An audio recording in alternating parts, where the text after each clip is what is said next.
Hey guys, are you tired of your boring old lifeless hair? And are you ready to learn how to go from this to this? Well, stay tuned, girl. I'm gonna teach you how to slay a braid out. Let's get started.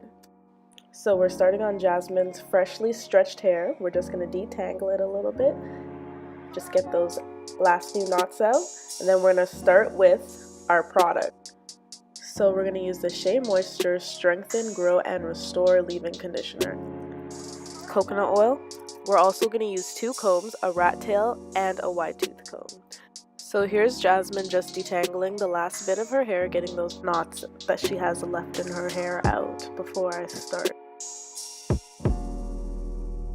So here I am, parting the hair into smaller sections to prepare the hair for braiding.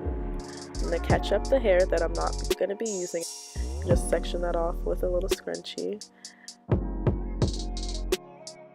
So now I'm just fixing up the parting to make sure everything here is straight and aligned. Now I'm going to take the section that I just created and part down the center. The side that I'm not using, I'm just going to clip it to the side. And then detangle the hair that I'm working with a little bit more. Apply some leave-in conditioner. Just spread that throughout the hair.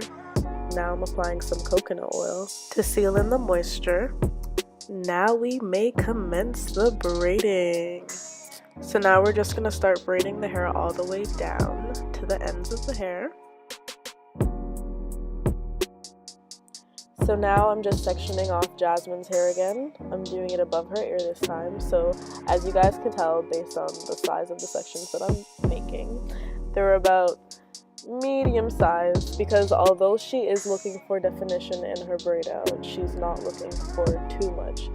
She's looking for more volume versus definition. Jasmine recently just cut her hair into this style.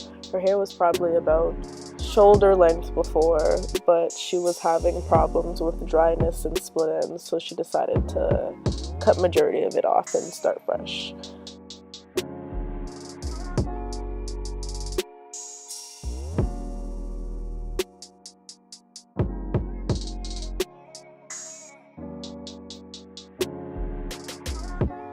So, as I braid the hair down, what you guys will see with the ends of Jasmine's hair is they don't stay braided.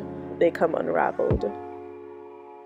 And that's just due to the fact that she just recently cut her hair, so the ends of her hair are still very fresh.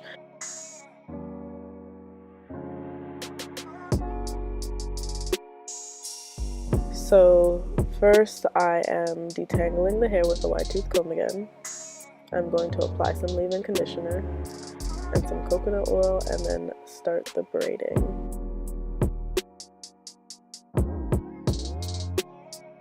So what I do with the hair, because the ends typically don't stay, is I will twist off the ends. The hair is often not enough in all the 3 sections to continue the braid all the way down, so I'll split it up into 2 strands and then twist it all the way down to the ends.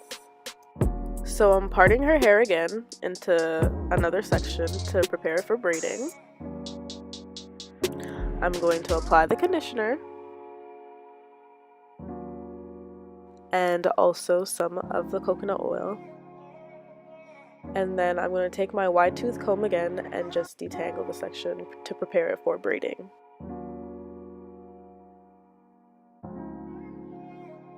And this is where I transition from the 3-strand braid to the 2-strand twist for the ends.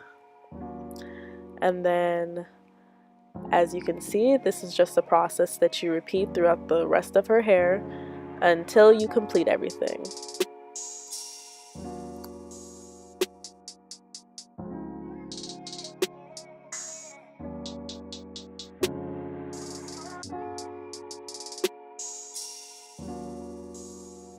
With the crown of Jasmine's hair, I'm going to part it down the center.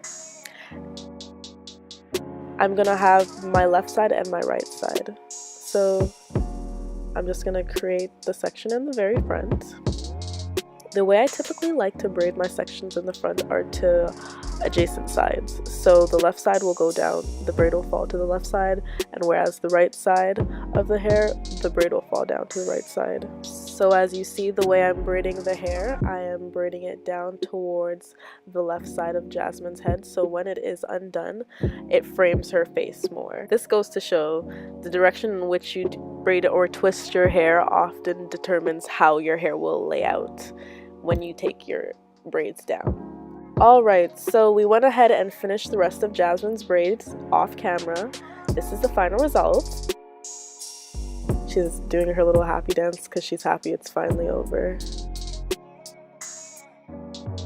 So we continue the braids throughout the rest of Jasmine's hair.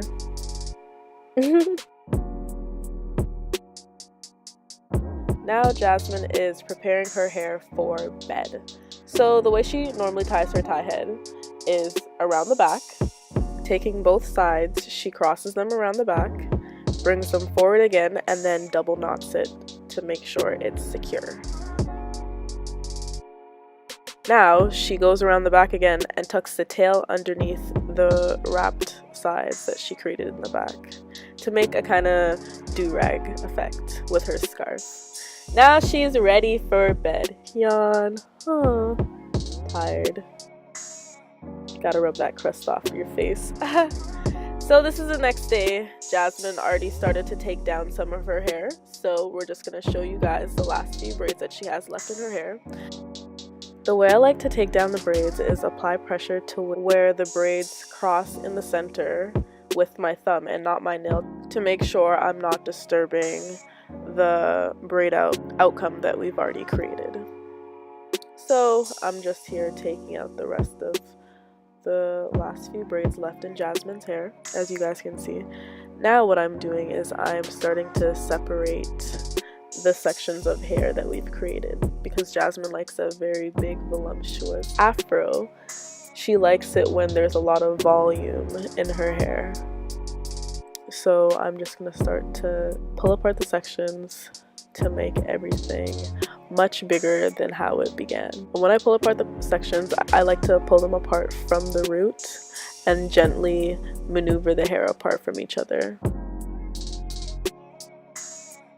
So what I was explaining earlier about the way the braids are braided down to frame her face, you guys will be able to see that. The hair on the side of her face frame her face more because of the way that I braided her hair down originally. So I'm just going to pick out the hair a bit more, get it to the right shape.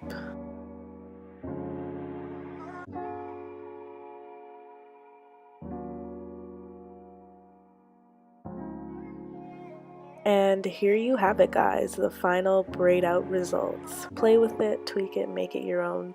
Don't forget to thumbs up the video if you enjoyed, comment down below if you have any concerns, and subscribe to the channel. Slay with Janae.